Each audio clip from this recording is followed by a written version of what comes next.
ಅದಕ್ಕೆ ಮುಂಚೆ ಯಾರು ಪ್ರಪೋಸ್ ಮಾಡಿಲ್ವಾ ಅಂತಲ್ಲ, ತುಂಬಾ ಜನ ಪ್ರಪೋಸ್ ಮಾಡಿದ್ದಾರೆ. ಅಲ್ಲ, I am sure they would have.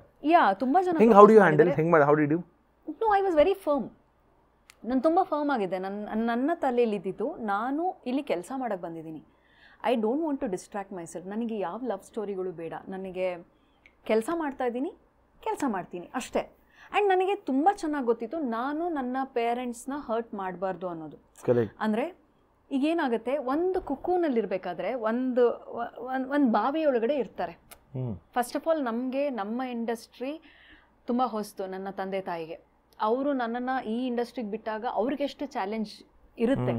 Like ಎಲ್ಲರೂ ಮಾತಾಡ್ತಾರೆ, ಅಯ್ಯೋ ಏನು ಅಂತ ಗೊತ್ತಿಲ್ಲ, ಈ ಪ್ರಪಂಚನೇ ಏನು ಅಂತ ಗೊತ್ತಿಲ್ಲ, ಯಾವ ಧೈರ್ಯದ ಮೇಲೆ ಬಿಟ್ರಿ ನೀವು, ಅದು ಇದು ನಿಮ್ಮ ಮಗಳೇನೋ ಮದುವೆ ಮಾಡ್ಕೊಳ್ತಾರಲ್ಲ ಅಂದ್ಕೊಂಡಿದ್ದೆ, ಈ ಥರದ್ದೆಲ್ಲ ಮಾತುಗಳನ್ನ ಕೇಳಿಸ್ಕೊಂಡಿರ್ತಾರೆ. ಯಾರು ನನ್ನ ಮುಂದೆನೇ ಮಾತಾಡಿದ್ದಾರೆ ನನ್ನ ರಿಲೇಟಿವ್ಸು. ನೀನು ಆಯಿತು, ಹಾಗಾದರೆ ಮತ್ತೆ ಯಾರು ಇವಾಗ ಯಾರ ಜೊತೆ ಮದುವೆ ಮಾಡ್ಕೊಳ್ತೀಯ ನೀನು, ಯಾರು ಮದುವೆ ಆಗ್ತಾರೆ, ಈ ಥರದ್ದೆಲ್ಲ ಬಂದಿದೆ. ಸೊ ಆಗ ನನ್ನ ತಲೆಯಲ್ಲಿ ಇದ್ದಿದ್ದೇನು ಅಂತಂದರೆ, ನಾನೆಲ್ಲೂ ಡಿವಿಯೇಟ್ ಆಗಲ್ಲ. ನನಗೆ ನಮ್ಮ ಅಪ್ಪ ಅಮ್ಮ ಒಂದು ಫ್ರೀಡಮ್ ಕೊಟ್ಟಿದ್ದಾರೆ, ನನಗೇನು ಇಷ್ಟನೋ ಅದನ್ನು ಮಾಡೋದಕ್ಕೆ ಒಂದು ಫ್ರೀಡಮ್ ಕೊಟ್ಟಿದ್ದಾರೆ ಅಂತಂದರೆ ನಾನು ಅಷ್ಟನ್ನು ಮಾತ್ರ ಕಾನ್ಸಂಟ್ರೇಟ್ ಮಾಡಬೇಕು.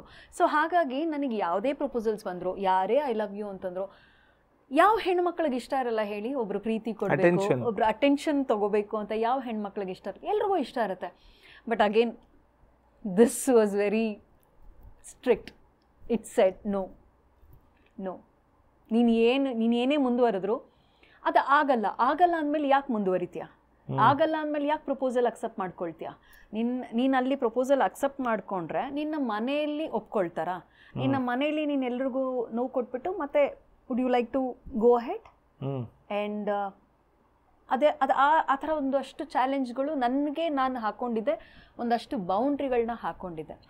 ಸೊ ಹಾಗಾಗಿ I was very clear with what I wanted.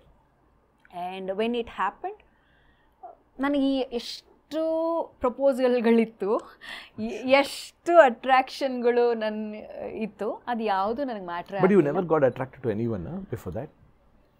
No, I had friends, ಇಲ್ಲ ಅಂತಲ್ಲ, ನನ್ನ ಫ್ರೆಂಡ್ಸ್ ಇದ್ದರು. ಬಟ್ ಅವ್ರು ಮೇ ಬಿ ಏನಾಗ್ತಿತ್ತು ಅಂತಂದರೆ, ನಾನು ಹೇಳ್ದಾಗೆ ನಾನು ಬರೀ ಕೆಲಸ ಮಾಡೋಕ್ಕೆ ಹೋಗ್ತಿದ್ನಲ್ವ, ನನಗೆ ಆ ಕೆಲಸದಲ್ಲೂ ನನಗೆ ರೆಸ್ಟ್ ಸಿಗ್ತಾ ಇರಲಿಲ್ಲ. ಬಿಕಾಸ್ ನಾನೇ ಮೇನ್ ರೋಲ್ ಮಾಡ್ತಾ ಇದ್ದಿದ್ದರಿಂದ ಎಲ್ಲ ಸೀನಲ್ಲೂ ನಾನೇ ಇರಬೇಕಿತ್ತು.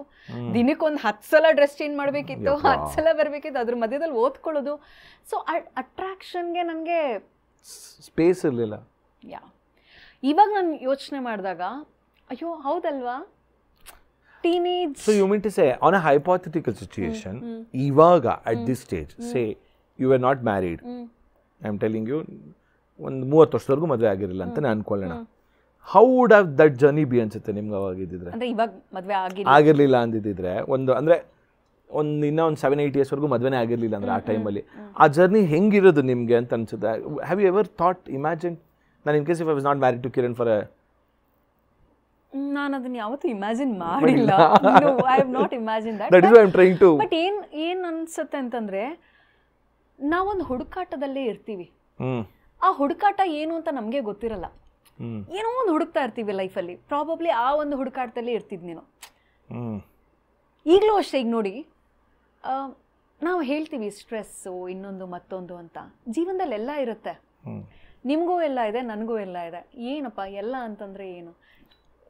ತಿನ್ನಕ್ಕೆ ಊಟ ಇದೆಯಾ? 3 ಹೊತ್ತಿನ ಊಟ ಇದೆಯಾ? ನಿದ್ದೆ ಮಾಡೋದಕ್ಕೆ ಒಂದು ಒಳ್ಳೆ ಗೂಡಿದೆಯಾ? ಮನೆ ತುಂಬ ಜನ ಇದ್ದಾರಾ? ನಮ್ಮವರು ಅಂತ ಇದ್ದಾರಾ? ಎಲ್ಲ ಇರುತ್ತೆ.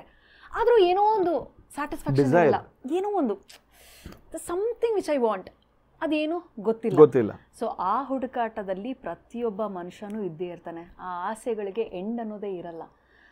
ಸೊ ನಾನು ಬಹುಶಃ ಪ್ರೀತಿಯನ್ನೋ ಹುಡುಕಾಟದಲ್ಲಿ ಇರ್ತಿದ್ನೇನೋ. ನಾನು ಮದುವೆ ಆಗಿಲ್ಲ ಅಂದಿದ್ರೆ ಪ್ರೀತಿಯನ್ನೋ ಹುಡುಕಾಟದಲ್ಲಿ ಇರ್ತಿದ್ನೇನೋ. ಎಂಡ್ ಆಫ್ ದ ಡೇ ಅದೇ ಮ್ಯಾಟರ್ ಆಗೋದು. ನಿಮ್ಗೆ ಎಷ್ಟು ದುಡ್ಡಿದೆ, ನಿಮ್ಗೆ ಎಷ್ಟು ಪಾಪ್ಯುಲಾರಿಟಿ ಇದೆ, ನೀವು ಎಷ್ಟು ಫೇಮಸ್ಸು, ನೀವು ನಂಬರ್ 1 ಇದ್ದೀರಾ, 2 ಇದ್ದೀರಾ, ಅದು ಯಾವುದು ಮ್ಯಾಟ್ರ್ ಆಗಲ್ಲ. ನಿಮ್ಮನ್ನು ಪ್ರೀತಿಸೋವಂಥ ಜೀವ ನಿಮ್ಮ ಜೊತೆ ಇದೆಯಾ? ಅದು ಯಾವುದೇ ಒಂದು ರಿಲೇಷನ್ಶಿಪ್ಪಲ್ಲಾಗಿರ್ಬೋದು, ಅದು ತಾಯಿ ಆಗಿರ್ಬೋದು, ಗಂಡ ಆಗಿರ್ಬೋದು, ಬಾಯ್ ಫ್ರೆಂಡ್ ಆಗಿರ್ಬೋದು, ಅಕ್ಕ ತಂಗಿ ಆಗಿರ್ಬೋದು, ತಮ್ಮ ಆಗಿರ್ಬೋದು, ಪ್ರೀತಿಸೋವಂಥ ಒಂದು ಜೀವ, ನಿಮ್ಮನ್ನು ಕೇಳಿಸ್ಕೊಳ್ಳೋಂಥ ಒಂದು ಜೀವ ನಿಮ್ಮ ಜೊತೆ ಇದೆಯಾ? ಆ ಹುಡುಕಾಟದಲ್ಲಿ ಯಾವಾಗಲೂ ಇರ್ತೀವಿ ನಾವು. ಅದನ್ನು ಬಿಟ್ಟು ಬೇರೆ ಎಲ್ಲ ಚೇಸ್ ಮಾಡ್ತಾ ಇರ್ತೀವಿ. ಬಟ್ ನಿಮ್ಗೇನಾದ್ರು ಅನ್ಸಿದ್ಯಾ ಮದುವೆ ಆದಮೇಲೆ, ಅಂದರೆ ದಿಸ್ ಇಸ್ ಕ್ಲೀಶೆ ಅಂತೆಲ್ಲ ತುಂಬ ಜನ ಹೇಳ್ತಾರೆ ಗೊತ್ತಾ, ಅಂದರೆ wish I should have been a single ಮದುವೆನೇ ಆಗಬಾರ್ದಾಗಿತ್ತು, ನನಗೆ ನನ್ನ ಫ್ರೀಡಮ್ ಹೊಟ್ಟೋಯ್ತು ಅಂತ ಆ ಥರ ಅನ್ಸ್ತಾರೆ ಕೆಲವು. ಇಲ್ಲ, ಹಾಗೇನಿಲ್ಲ ಅಲ್ಲ? ಮದುವೆ ಆಗಬಾರ್ದಾಗಿತ್ತು ಅಂತ ಅನ್ಸೋದು ನಾವಿಬ್ರು ಜಗಳ ಮಾಡಿದಾಗ. ಅದು ಯಾರಿಗಾಗಲ್ಲ, ಎಲ್ಲರಿಗೂ ಅನ್ಸುತ್ತೆ. ನಾನು ಕಿರಣ್ಗೆ ಅದೇ ಹೇಳ್ತೀನಿ, ನಮ್ಮಿಬ್ರಿಗೂ ಜಗಳ ಆದಾಗ ನಾನು ಹೇಳ್ತಿರ್ತೀನಿ ನನ್ಗೆ ಯಾಕೆ ಬೇಕಿತ್ತಿದ್ದು ಅಂತ ಬಂದೇ ಬರುತ್ತೆ. ಆಮೇಲೆ ನಾನೇ ಸಮಾಧಾನ ಮಾಡ್ಕೊಂಡು ಹೇಳ್ತೀನಿ, ನಿನಗೂ ಹಂಗೆ ಅನಿಸ್ತಾ ಇದ್ದಲ್ಲ, ನನಗೆ ಯಾಕೆ ಬೇಕಿತ್ತು ಇದು ಅಂತ ಅನಿಸ್ತಾ ಇದ್ದಲ್ಲ. ಅಷ್ಟೊತ್ತು ಕಿರಣ್ ಹೋಗಮ್ಮ ಆಯ್ತು ಹೋಗಮ್ಮ, ಈಗ ಆಗೋಗ್ಬಿಟ್ಟಿದೆ ಅಂತ. ಕಾಮನ್ ವಿಷಯಕ್ಕೆ ಜಗಳ ಜಾಸ್ತಿ ಆಗುತ್ತೆ ನಿಮ್ಮಿಬ್ರು ಮಧ್ಯೆ. ಕಾಮನ್ ವಿಷಯಕ್ಕ ಐ ಥಿಂಕ್ ಇದು ಯೂನಿವರ್ಸಲ್ ಪ್ರಾಬ್ಲಮ್ ಅನ್ಸುತ್ತೆ. ಹೇಳಿ ಹೇಳಿ ಹೇಳಿ ಏನು? He is a very introvert person, ಆಯ್ತಾ? ಮಾತೇ ಆಡಲ್ಲ ಮನುಷ್ಯ. ಯಾರ ಹತ್ರ ಮಾತಾಡಿಸ್ಬೇಕು, ಯಾರಿಂದ ಮಾತು ಕೇಳಬೇಕು ಅಂತ ಎಕ್ಸ್ಪೆಕ್ಟ್ ಮಾಡ್ತಾ ಇರ್ತೀನಿ. That is only my husband. ಆ ಮನುಷ್ಯ ನನ್ನ ಹತ್ರ ಮಾತಾಡಲಿ, ಏನೋ ನಾನು ಹೇಳ್ತಾ ಇರ್ತೀನಿ, ಇಡೀ ಪ್ರಪಂಚ ನನಗೆ ಕಾಂಪ್ಲಿಮೆಂಟ್ ಕೊಡ್ತಾ ಇರುತ್ತೆ, ಆದರೆ ನಾನು ಒಂದು ಕಾಂಪ್ಲಿಮೆಂಟ್ ಎಕ್ಸ್ಪೆಕ್ಟ್ ಮಾಡೋದು ನಿನ್ನಿಂದ, ವಿಚ್ ಐ ಡೋಂಟ್ ಗೆಟ್ ಅಂತಂದರೆ ನಾನು ಫುಲ್ ರೆಡಿ ಆಗ್ಬಿಟ್ಟು ಹೋಗಿ ಕೇಳಿದ್ರು, ನೀವು ಚೆನ್ನಾಗಿ ಕಾಣ್ತಾ ಇದ್ದೀನಿ ಅಂದರೆ ಹಾಂ ನಾನು ನೋಡ್ಬಿಟ್ಟು ಹೇಳು.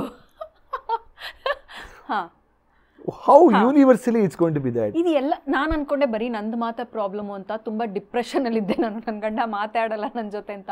ಬಟ್ ಆಮೇಲೆ ಒಂದಷ್ಟು ಮದುವೆ ಆಗಿರುವಂಥ ಸಂಘದ ಹೆಣ್ಣು ಮಕ್ಕಳನ್ನ ಮೀಟ್ ಮಾಡಿದಾಗ I got to know it's an universal problem.